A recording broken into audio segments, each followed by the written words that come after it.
เพิ่นพากันเอาน้ำใส่จนเกือบจากแล้วพี่น้องเนาะพอดีไล่หารถนี่แหละพี่น้องเนาะหารถกับเสาหาพุยหมดนี่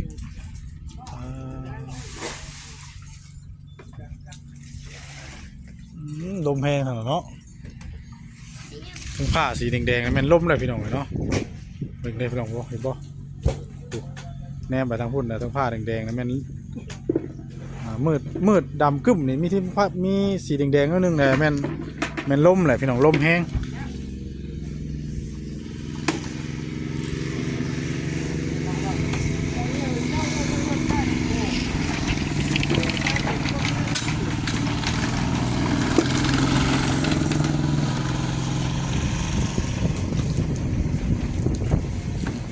ขวดน้ำ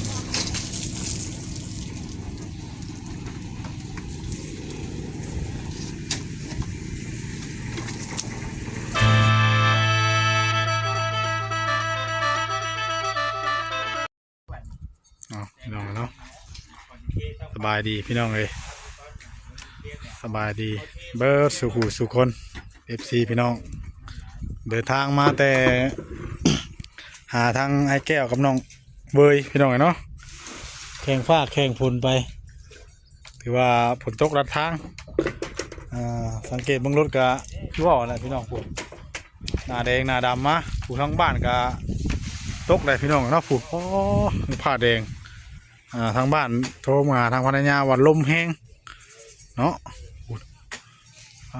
ทางใดกะระวังคือว่าเนี่ยพวกนี้ฝนตกมาต่ออยู่ที่กันนอกสายฝนพี่น้องเลยเพิ่นพากันเอาน้ำใส่จนเกือบจากแล้วพี่น้องเนาะพอดีไล่หารถนี่แหละพี่น้องเนาะหารถกับเสาหาพุยหมดนี่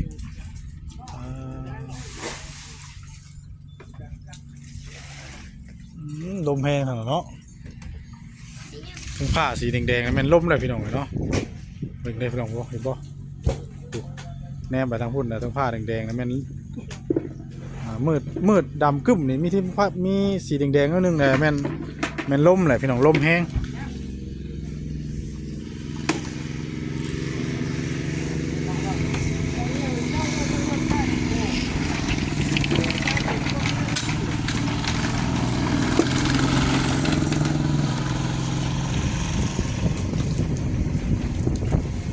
ข้าขวดน้ำ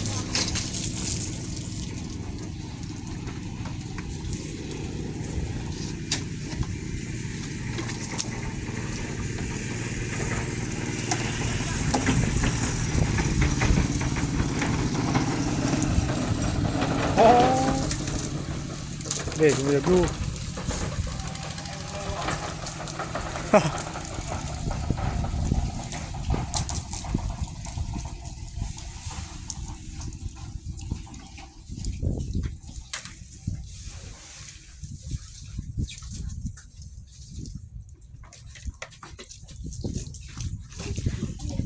ดีเนาะรถถ่ายเป็นแก่มากนี่กันยังเดือดทางเดียวป่ะวันนี้ยังเดือดทางหนึ่งเนาะสีเบิดแล้วพี่น้องเลยสองป่ะแต่ละห้องทางฝุ่นเนาะอันตรายดียันล่มนะทั้งนี้จะซึมออกมาเลยน้องฝุ่นรัดเขาทั้งนี้ได้ป่ะเทใช่แล้วแหละมันเดี๋ยวมันก็ซึมไป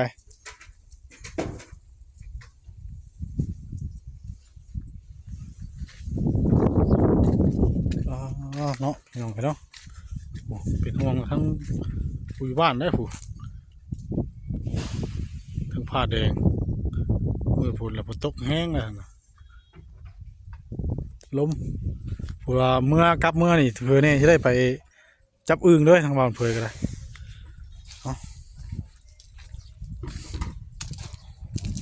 พี่น้องเลยยังอีกทางนึงเนาะเปิดยังประตูนะวายเอาเมื่อเป็นเฮติเข่าบ่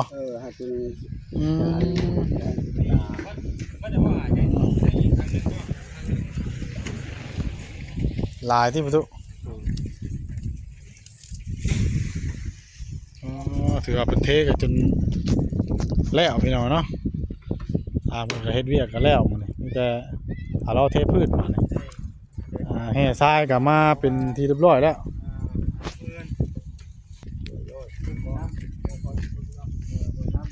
แห่ทรายมาเป็นที่เรียบร้อยแล้วพี่น้องเนาะแล้วกับปูนแดง15 ศอกสั่งมามื้อนี้เอาแห่ทรายนี่อย่างละครึ่งเนาะสั่งตุยกับน้องแต่ผลลุยเต็มที่มาขนน้ำเขา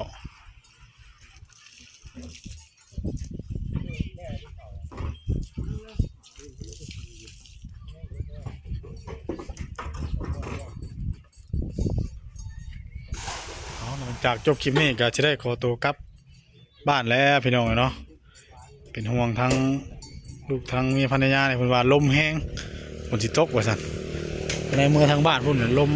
ทั้งภาคแดงพี่น้องเนาะลมแห้ง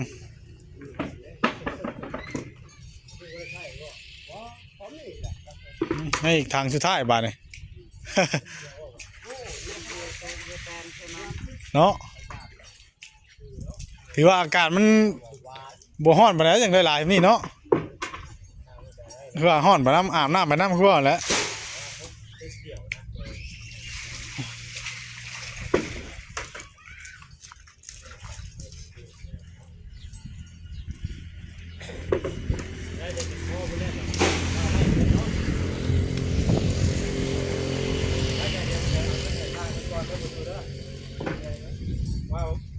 เพราะว่ามือนะย่าบางเทื่อยันบ่ได้ขึ้นมานะกันแล้ว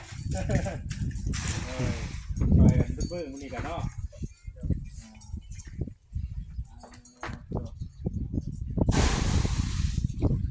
ว่าเต็มที่เลยมื้อนี้นี่ทั้งเมียเพิ่นน่ะว่ามื้อนี้เมียทั้งตุยบ่ตุ้ย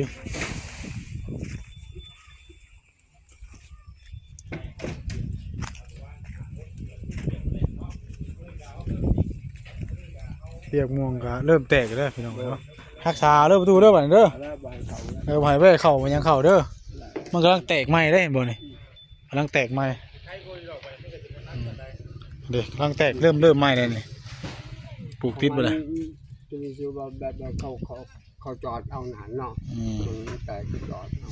หยาก็ดึงน้ำมันก็ติดแล้วบัดนี้มีแต่พยายามใต้นะใช่ป่ะฮะพอเสียใต้แล้วอ๋อ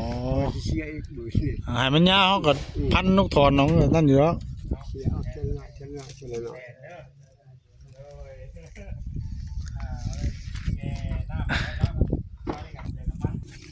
เอาพี่น้องกันเนาะโทรศัพท์ก็อยากดูดมือเลยบ้านเลย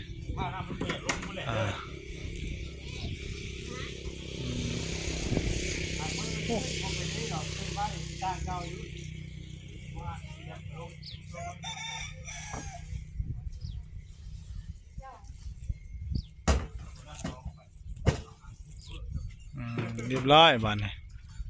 แล้วพังเบิ่งเฮามาเสกเบิ่งบืนมันลงมาอย่างไรกะแกมาใส่จักเจ้าปลาใส่ลำได้รถอะไรรถหนึ่งไปจอดอะไรเราไปวันนี้ป้าไทยก่อนบ่เขา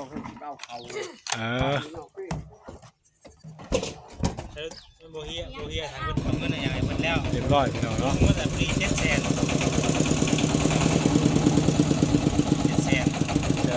ใส่น้ำมันในเพื่อ100,000เนาะใส่น้ำมัน100,000เด้ครับ700,000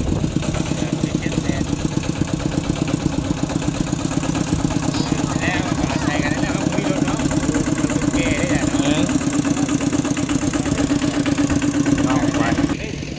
าะเรียบร้อยพี่น้องเนาะมีแต่พักเช้าก่อนมื้อนี้เพื่อเพิ่นก็ลุยกันเบิดมื้อเลยปุ๋ยไล่อยู่5 รถเนาะ5 รถเต็มพี่น้องเนาะโธ่เต็มเลยบ้านนี่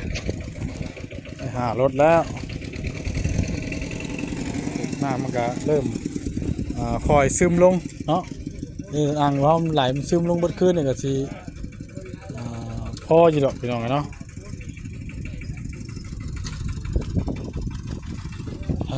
คือว่า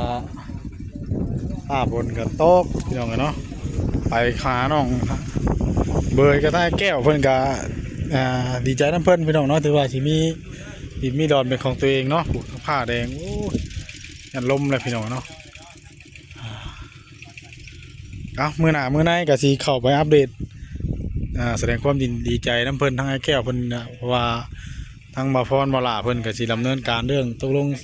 ซื้อดินให้เพิ่นพี่น้องเนาะแล้วก็ไอ้แก้วเพิ่นว่าสิยกย้ายออกไปอยู่พุ่นเลยเนาะก็ติดตามเบิ่งนํกันพี่น้องเอ้ยว่าเพิ่นสิได้ไปอยู่ดินตอนใหม่บ่สิได้ใดก็ติดตามเบิ่งทั้งเขา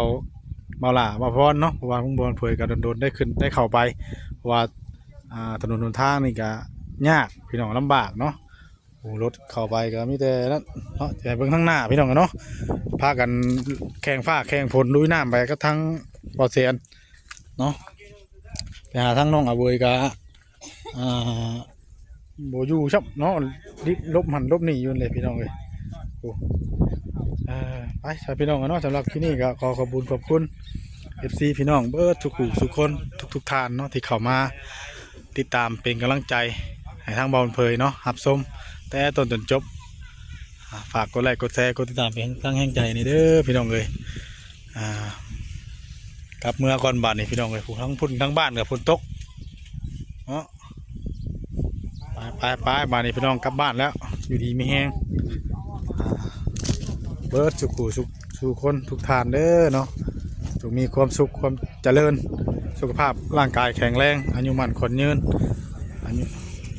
สำหรับคลิปนี้ทั้งบ่าวเผยลาพี่ลาน้องไปสักก่อนแล้วเนาะขอกล่าวคำว่าสบายดีเด้อพี่น้องเด้อพบพ่อกันใหม่เด้อเนาะ